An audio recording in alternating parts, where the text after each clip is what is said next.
दोस्तों, आज हम देखेंगे संस्कृत पाइथन में नेस्टेड लूप। देखिए, किसी भी प्रोग्रामिंग लैंग्वेज में नेस्टेड लूप एक बहुत बड़ा टॉपिक होता है और बहुत इंपॉर्टेंट। मतलब आप कोई भी प्रोग्रामिंग लैंग्वेज लीजिए, उस प्रोग्रामिंग लैंग्वेज में जब तक आप नेस्टेड लूप का इस्तेमाल नहीं करते, आप बहुत सारे प्रोग्राम नहीं कर सकते। प्रोग्रामिंग लैंग्वेज का सबसे मुश्किल जो टॉपिक होता है, प्रोग्रामिंग लैंग्वेज का सबसे मुश्किल टॉपिक जो होता है वो होता है नेस्टेड लूप। अब नेस्टेड लूप मतलब क्या? जैसे हमने नेस्टेड इफ देखा था, एक इफ के अंदर दूसरा इफ, उसी तरीके से होता है नेस्टेड लूप, जिसमें हम क्या करते हैं, एक लूप के अंदर दूसरा लूप लगाते हैं। देखिए, यह है इसका सिंटेक्स। अगर आप देखें तो ये एक सिंपल सा प्रोग्राम है, जिस प्रोग्राम में हमने नेस्टेड लूप का इस्तेमाल किया है। यहाँ पे देखिए, हमने सबसे पहले एक करूते इस्तेमाल किया है। इस करूते में हमने क्या लिया है, क, जो 0 से लेके 3 तक चलेगा। मैं यहाँ तक से 5 तक कर देता हूँ, मतलब समझने में थोड़ा सा आउटपुट ज्यादा रहेगा। ठीक है, तो ये पहला करूते है जो कितने बार चलेगा, 0 से लेके 5 तक, मतलब 5 बार चलेगा, 0 से लेके 4 तक। ठीक है, मतलब 5 से नीचे है तब तक। तो ये चलेगा 0 से लेके 4 तक। उसके अंदर हमने क्या किया है, दूसरा नेस्टेड लूप लगाया है। इस लूप के अंदर, इस लूप के बाहर नहीं है, इस लूप के अंदर हमने दूसरा लूप लगाया है। ये भी करूते लूप है, इसमें हमने अ लिया है और जिसकी वैल्यू हमने शुरू की है 0 से लेके 5 से नीचे तक, मतलब ये भी कितने बार चलेगा, 5 बार चलेगा। तो हमें ऐसा लगता है कि ये 5 बार चलेगा, ये 5 बार चलेगा, तो ये जो मुद्रणम है ये चलेगा टोटल 10 बार। लेकिन ये 10 बार नहीं चलता है, ये चलेगा टोटल हमारा 25 बार।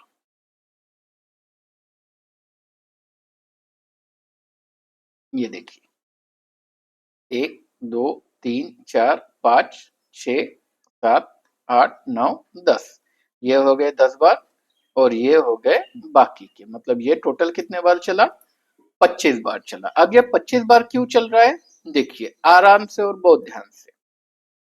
जब ये लूप पहली बार चलता है, जब ये लूप पहली बार चला, अब पहली बार चला मतलब क्या हो गया कि उसका जो है, ठीक है, उसकी जो वैल्यू है वो वैल्यू हो गई 0। क की वैल्यू कितनी हो गई, 0। जब पहली बार चला तो क की वैल्यू हो गई हमारी 0। अब क 0 है, उस वक्त ये लूप कितने बार चलेगा, उस वक्त ये लूप चलेगा हमारा टोटल 0 से 4 तक, मतलब 5 बार चलेगा। ठीक है, तो जब हमारा पहला लूप एक बार चलता है, क की वैल्यू कितनी है, 0 है, उस वक्त अ की वैल्यू, जो हमारा अ है, उस अ की वैल्यू होती है 0 1 2 3 4। मतलब जब क की वैल्यू 0 होती है तब अ का लूप कितने बार चलेगा, टोटल चलेगा 4 बार। जब क की वैल्यू 1 होती है तब ये कितने बार चलेगा, तब भी ये चलेगा फिर से 5 बार, अपना 0 से लेके 4 तक, मतलब फिर से ये 5 बार चलेगा। क की वैल्यू 2 रहेगी, फिर भी ये 0 से 5 बार चलेगा। तो इस तरीके से क्या हो जाएगा, हमारा जो लूप है वो चलेगा टोटल 25 बार। अब यहाँ पे देखिए, यही चीज यहाँ पे दिखेगी आपको कि जब क की वैल्यू, जो क का मूल्य है वो जब 0 है, उस वक्त अ का मूल्य कहाँ तक चला, 0 1 2 3 4 तक चला। जब क की वैल्यू 1 है तो भी हमारा अ की वैल्यू क्या हो गई, 0 से लेके 4 तक चली। इस तरीके से ये टोटल कितने बार चला, ये टोटल चला हमारा 25 बार। ये कितने बार चल रहा है हमारा, टोटल चल रहा है हमारा 25 बार। 25 बार क्यों, क्योंकि हमारा ये जो है, यहाँ पे ये लूप चल रहा है 5 बार और यहाँ पे ये लूप चल रहा है 5 बार, तो 5 इंटू 5 कितने हो गए? 25 बार हो गए। अब ये समझना मुश्किल क्यों है? क्योंकि नेस्टेड लूप में आप जरूरी नहीं है कि सिर्फ आप दो ही लूप लगाओ, आप कई सारे लूप इसके अंदर लगा सकते हो। जैसे ये नेस्टिंग में मैं और एक नेस्टिंग कर देता हूँ, तीसरा लूप हो गया, और एक नेस्टिंग कर दिया, चौथा लूप हो गया। ठीक है, चाहूँ तो मैं और एक नेस्टिंग कर देता हूँ, पांचवा लूप हो गया। अब अगर आप यहाँ पे देखिए तो ये कितने बार चलेगा, ये डिपेंड है इस पे कितनी वैल्यू है। अब ये चलेगा 5 पावर ऑफ 5, मतलब 5 इंटू 5 25, 25 इंटू 5 125, 125 इंटू 5 625 इंटू 5, तो ये इतने बार ये चलेगा। तो ये बहुत सारे बार चलेगा। अब ये कितने बार चलना है, क्या चलना है, ये डिपेंड रहता है कि आपने लूप किस तरीके से दिया है। इसलिए नेस्टेड लूप को समझना हमेशा बहुत ज्यादा मुश्किल होता है, क्योंकि आपका ये लूप कितने बार चलने वाला है ये डिपेंड होता है पूरे लूप्स पे। मतलब जितने भी आपने नेस्टिंग की है उन सभी लूप पे ये डिपेंड होता है कि आपका नेस्टेड लूप किस तरीके से चलने वाला है। अब यहाँ पे अगर आप देखेंगे तो यहाँ पे ये रन कर दिया है मैंने, ये रन हो जाएगा तो ये कई बार चलेगा। टोटल कितने बार चल रहा है ये अगर हमें देखना है तो हम यहाँ पे क्या कर लेते हैं, एक वेरिएबल ले लेंगे। ठीक है, यहाँ पे प नाम का वेरिएबल ले लेता हूँ, इसको 1 दे देते हैं। यहाँ पे क्या कर देते हैं, ब को भी प्रिंट कर देते हैं और यहाँ पे ब की वैल्यू 1 से बढ़ा देते हैं। ठीक है, प्लस इक्वल 1, तो इससे क्या हो जाएगा, हमें ये पता चल जाएगा कि टोटल ये लूप कितने बार चला है। तो ये चला है 3125 बार। तो ये डिपेंड रहता है कि यहाँ पे आपने क्या वैल्यू दी है। अब अगर एक वैल्यू मैं बदल देता हूँ, यहाँ पे 5 की जगह पे 3 ले लेता हूँ, तो ये कितने बार रन होगा, ये पूरी तरीके से अब बदल जाएगा। अगर आप देखें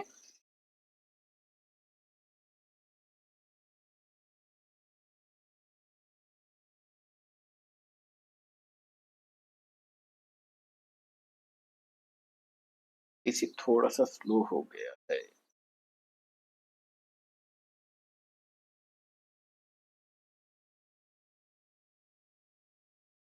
सॉरी, आ गया है। तो ये अब रन हो गया हमारा इतने बार। ठीक है, तो देखिए बहुत बड़ा फर्क पड़ गया।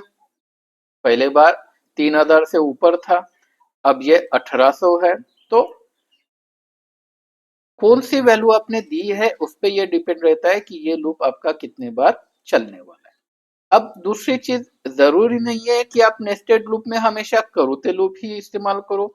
आप नेस्टेड लूप में हमारा ये जो आसान वाला लूप है यावत, ये भी इस्तेमाल कर सकते हैं। जैसे ये प्रोग्राम मैंने ले लिया है, अब इस प्रोग्राम को अगर मैं देखूं तो क्या हो गया, हमारी क की वैल्यू हमने ले ली 1, और क जब तक 5 से नीचे है तब तक, 5 या 5 से नीचे है तब तक। ठीक है, इक्वल टू भी लगाए, मतलब ये क्या होगा, 1 से लेके 5 तक चलेगा और क की वैल्यू को प्रिंट कर देगा। इसी के अंदर मैं क्या कर सकता हूँ, एक और लूप लगा देता हूँ। यहाँ पे मैं अ की वैल्यू ले लेता हूँ, अ की वैल्यू इनिशियलाइज कर देता हूँ 1 से, और यहाँ पे फिर से लगा लेता हूँ, यावत लगा देता हूँ कि अ जब तक लेस देन इक्वल टू 5 है तब तक क्या होगा, ये चलेगा।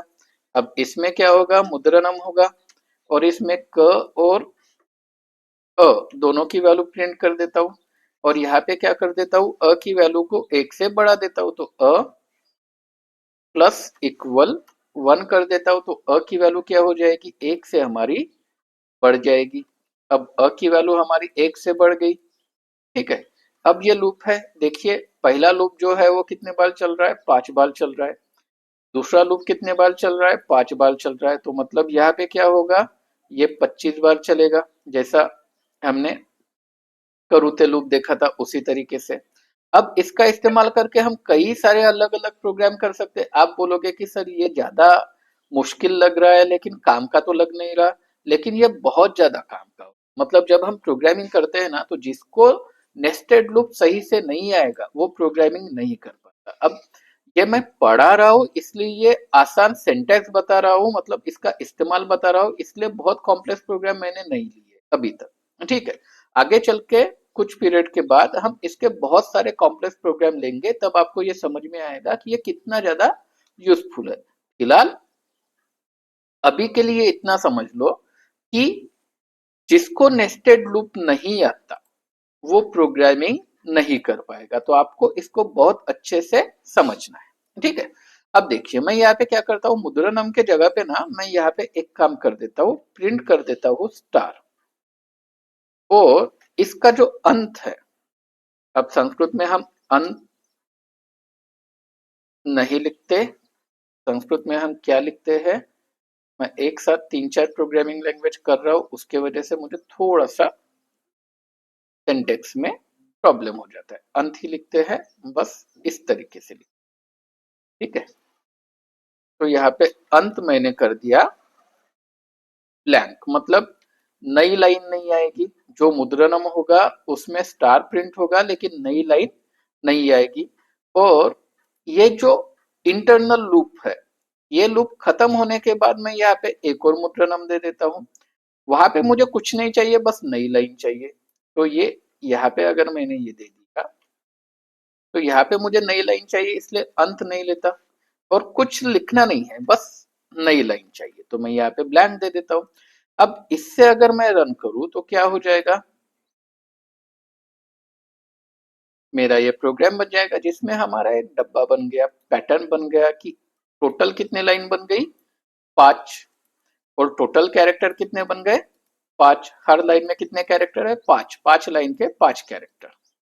ठीक है, अब मैं क्या कर देता हूँ, यहाँ पे ना एक छोटा सा चीज कर देता हूँ, यहाँ पे अ की वैल्यू तो 1 से शुरू होगी, चलेगी 5 तक, तो मैं यहाँ पे उसको 5 तक नहीं चलाता, उसको चलाता हूं मैं क तक।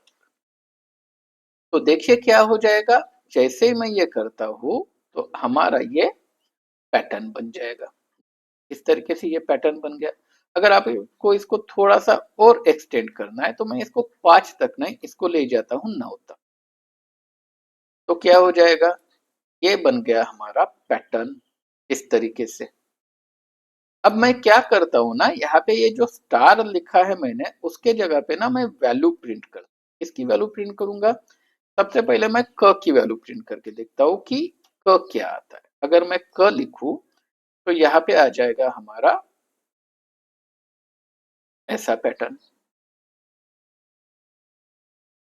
अब ये समझ लीजिए क्या हो रहा है, तो ठीक है, इसको अच्छे से समझ लेना है कि ये किस तरीके से रन हो रहा है। देखिए क का मूल्य कितना है, क का मूल्य है यहाँ पे 1, क्या बोला गया है, यावत क छोटा है या बराबर है 9 से, मतलब जब तक क 9 से छोटा या 9 इतना है तब तक ये चलेगा। तो ये हो गया हमारा एक्सटर्नल लूप, बाहरी लूप।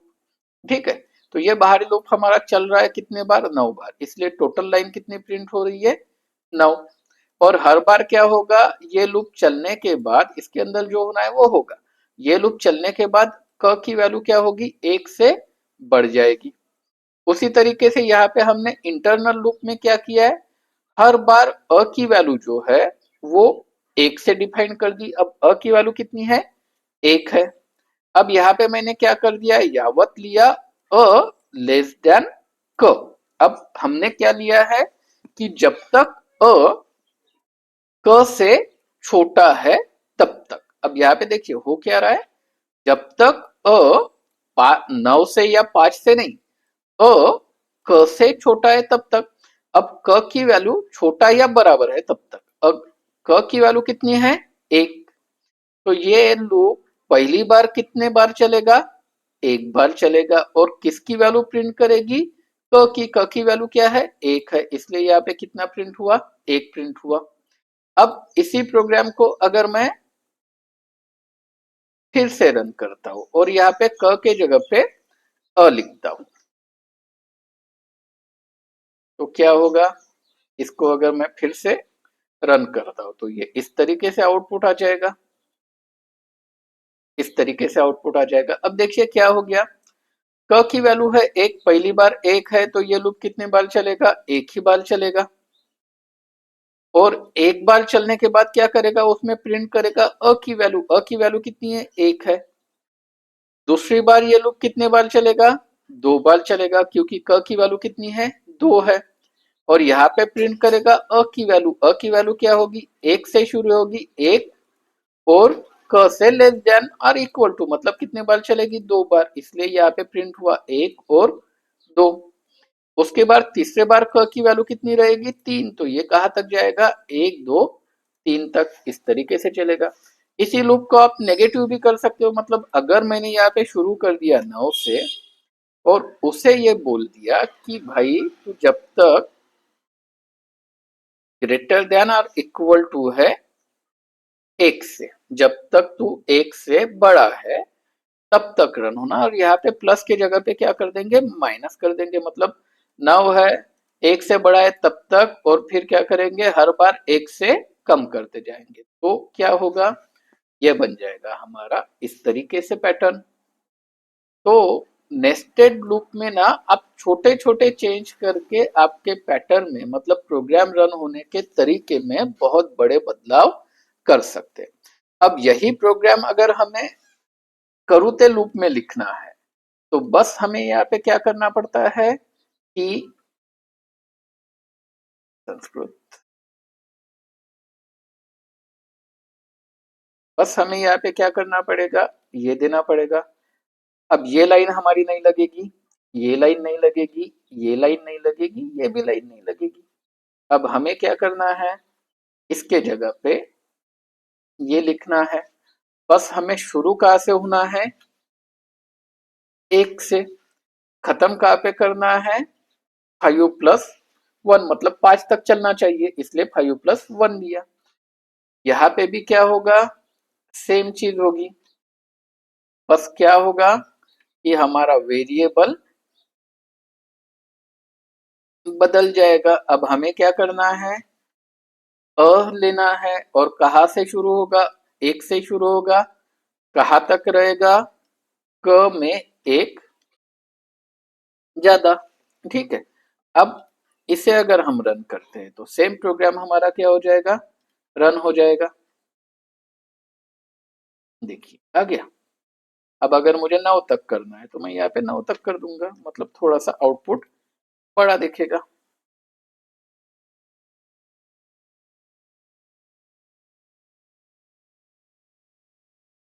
तो इस तरीके से होता है हमारा नेस्टेड लूप।